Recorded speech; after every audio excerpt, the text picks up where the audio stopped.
I feel, and the Spirit seems to accord, Sinto pela inspiração do Espírito que a doutrina mais importante que posso declarar e o testemunho mais poderoso que posso prestar são a respeito do sacrifício expiatório de nosso Senhor Jesus Cristo.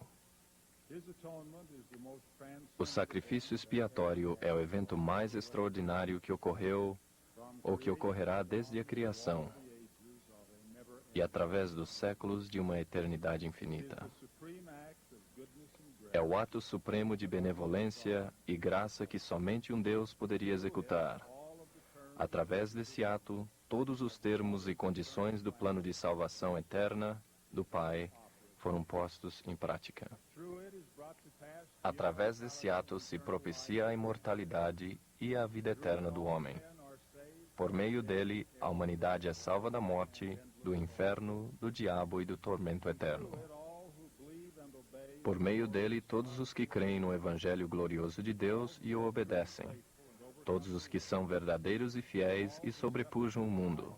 Os que sofrem por Cristo e sua palavra, os que são castigados e açoitados na causa daquele a quem pertencemos.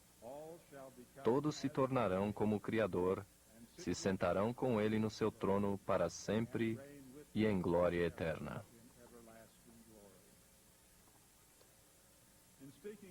Vou usar minhas palavras para falar dessas coisas maravilhosas a vocês. E talvez pensem que são escrituras proferidas por outros apóstolos e profetas. De fato, foram antes proclamadas por outros, mas agora são minhas palavras, pois o Santo Espírito de Deus me prestou testemunho de que são verdadeiras. E é como se o Senhor as tivesse revelado a mim em primeiro lugar. Portanto, eu ouvi a sua voz e sou conhecedor de sua palavra. 2000 anos atrás, fora dos muros de Jerusalém, havia um jardim muito bonito chamado Getsemane, onde Jesus e seus mais íntimos amigos se retiravam para orar e meditar. Lá, Jesus ensinava aos discípulos as doutrinas do reino, e todos comungavam com ele, que é o Pai de todos nós, e em cujo ministério se encontravam e a quem serviam. A exemplo do Éden, este local sagrado onde Adão habitou, e como o Monte Sinai, onde Jeová deu as suas leis, como o Calvário, onde o Filho de Deus deu a vida como redenção para muitos, esse solo sagrado é onde o Filho Imaculado do Pai Eterno tomou sobre si os pecados da humanidade, contanto que se arrependessem. Não sabemos, não compreendemos, e a mente humana não pode conceber o impacto total porque passou Cristo no Getsemane. Sabemos que ele suou grandes gotas de sangue por todos os poros, quando tomou o resto da taça amarga que o Pai lhe havia dado. Sabemos que ele sofreu no corpo e espírito mais do que é possível para o ser mortal sofrer, a não ser a morte. Sabemos que, de certa forma, incompreensível para nós, seu sofrimento satisfez a justiça, resgatando as almas penitentes das dores e punições do pecado, pondo a misericórdia ao alcance de todos os que creem no seu santo nome. Sabemos que ele prostrou-se ao solo, tremendo das dores e agonias infinitas causada pelo fardo e desejando que Oxalá não tivesse que tomar da taça. Sabemos que um anjo desceu das cortes de glória para fortalecê-lo e cremos que talvez fosse Miguel, o arcanjo que outrora caíra para que o homem existisse. Pelo que sabemos, a agonia infinita desse sofrimento continuou durante 3 ou 4 horas.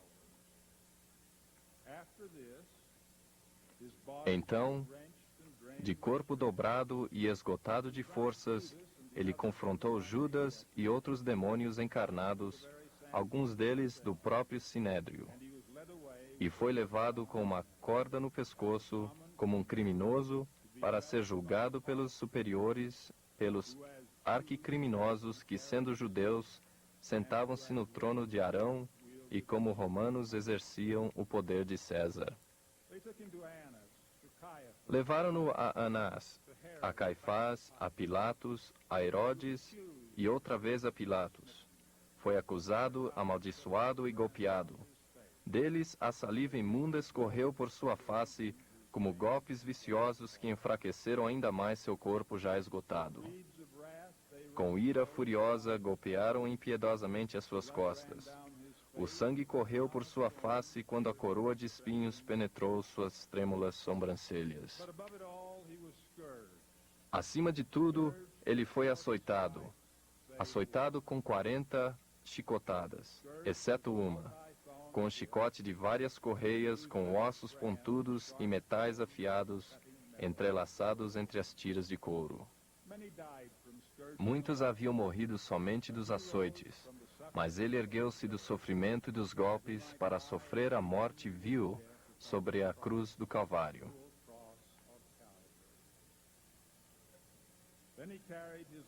Então carregou a própria cruz, até que desfaleceu com o peso, a dor e a agonia de tudo que passava. Por último, numa colina denominada Calvário, fora dos muros de Jerusalém, os soldados romanos pregaram numa cruz, enquanto os indefesos discípulos olhavam e sentiam nos próprios corpos a agonia da hora da morte. Com grandes martelos eles pregaram cravos de ferro nos pés, nas mãos e nos pulsos. Verdadeiramente, ele tomou sobre si as nossas enfermidades e as nossas dores levou sobre si. Foi então que a cruz foi levantada para que todos pudessem ver, pasmar-se, praguejar e sentir prazer. Isso fizeram cruelmente durante 3 horas, das 9 horas da manhã até o meio-dia. Então os céus se escureceram. A escuridão cobriu a terra pelo espaço de 3 horas, como ocorrera entre os nefitas. Uma tempestade furiosa se formou, como se o próprio Deus da natureza estivesse em agonia.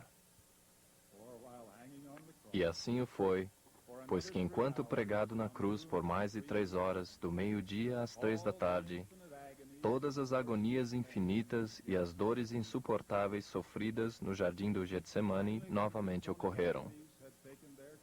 Por fim, quando a agonia da expiação havia feito-se sentir, quando a vitória havia sido conquistada, quando o Filho de Deus cumprira a vontade do Pai em todas as coisas, então ele exclamou: "Está consumado", e voluntariamente entregou seu espírito.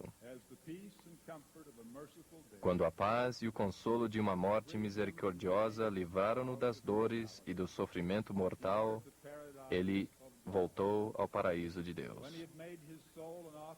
Ao oferecer a alma pelo pecado, estava preparando para ver sua semente, como cumprimento da palavra messiânica. Semente essa que eram todos os santos profetas e santos fiéis que viveram no passado. Eram os que haviam tomado sobre si o seu nome e que, sendo por ele gerados espiritualmente, haviam se tornado seus filhos e filhas, mesmo como ocorre conosco. Todos haviam se reunido no mundo espiritual para contemplar sua face e ouvir sua voz.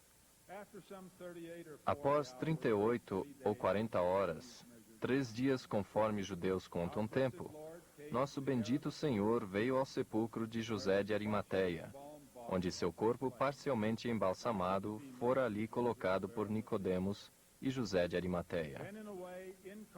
Então, de maneira incompreensível para nós, ele tomou o corpo que não havia ainda passado por corrupção e ergueu-se em gloriosa imortalidade, tornando-se então como o Pai ressuscitado.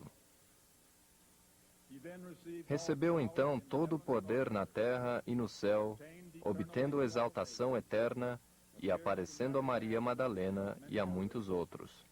antes de ascender aos céus, para sentar-se à mão direita de Deus Todo-Poderoso e reinar para sempre em glória eterna.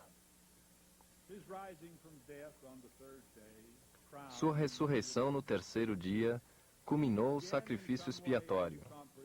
De novo, de modo inexplicável para nós, sua ressurreição tem efeito sobre todos os homens, para que todos também possam ressuscitar.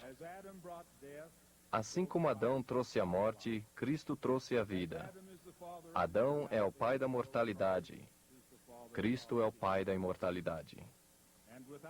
Sem ambas, mortalidade e imortalidade, o ser humano não pode conseguir sua salvação e ascender às alturas além dos céus, onde os deuses e anjos habitam para sempre em glória eterna.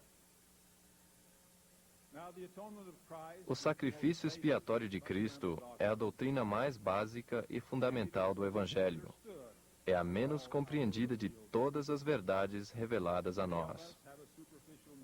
Muitos entre nós possuem um conhecimento superficial e dependem do Senhor e de sua bondade para passar pelas provações da vida. Mas se tivermos fé, como Enoque e Elias, devemos crer no que eles creram, saber o que eles souberam e viver como eles viveram. Convido-os que me acompanhem para obter um conhecimento claro do sacrifício expiatório. Devemos deixar de lado as filosofias dos homens e as sabedorias dos eruditos, e dar ouvido ao Espírito que nos é concedido para nos guiar a toda a verdade. Devemos buscar as Escrituras, aceitá-las como se fosse a mente, a vontade e a voz do Senhor e o próprio poder de Deus para a salvação. À medida que lemos, oramos e ponderamos, receberemos a visão dos três jardins de Deus: o Éden, o jardim de Getsemane e o sepulcro desolado, onde Jesus apareceu a Maria Madalena. No Éden, veremos tudo criado num estado paradisíaco, sem morte, sem procriação e sem experiências probacionárias. Saberemos que essa criação, agora desconhecida ao ser humano, foi a única maneira de recompensar a queda. Então veremos Adão e Eva, o primeiro homem e a primeira mulher, baixar da condição mortal e da glória paradisíaca para se tornarem os primeiros seres mortais na Terra. A mortalidade, incluindo procriação e morte, entraram no mundo, e devido à transgressão, as condições de provações e experiências terão início. No jardim do Getsemane, veremos então o Filho de Deus resgatar o homem da morte temporal e espiritual, que são as consequências da queda de Adão. Finalmente, diante do sepulcro vazio, saberemos que Cristo, nosso Senhor, rompeu os aguilhões da morte e permanece para sempre triunfante sobre a sepultura. Por conseguinte, a criação gerou a queda gerou a mortalidade, e Cristo trouxe imortalidade e vida eterna. Sem a queda de Adão, através da qual adveio a morte, não haveria o sacrifício expiatório de Cristo, pelo qual recebemos a vida. Agora, quanto ao sacrifício expiatório perfeito, forjado pelo derramamento do sangue de Deus, testifico que se consumou em Getsemane e no Gólgota. E quanto a Jesus Cristo, testifico que é o Filho de Deus vivo e que foi crucificado pelos pecados do mundo. É nosso Senhor, nosso Deus e nosso Rei. Isso sei pessoalmente, independente de qualquer outra pessoa. Sou uma de suas testemunhas, e brevemente apalparei as marcas dos cravos nas suas mãos e pés, e derramarei minhas lágrimas sobre seus pés. Esta certeza não será maior que a que tenho agora, that he is God, que Ele é o Filho do Deus Todo-Poderoso, o Salvador e o Redentor, e que a salvação é obtida por e através de seu sacrifício expiatório e de nenhuma outra forma.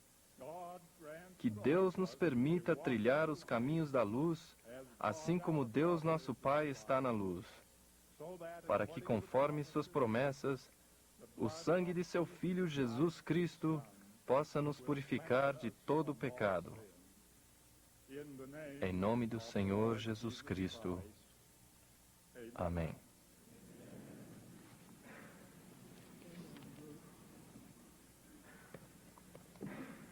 Elder Bruce R. McConkie.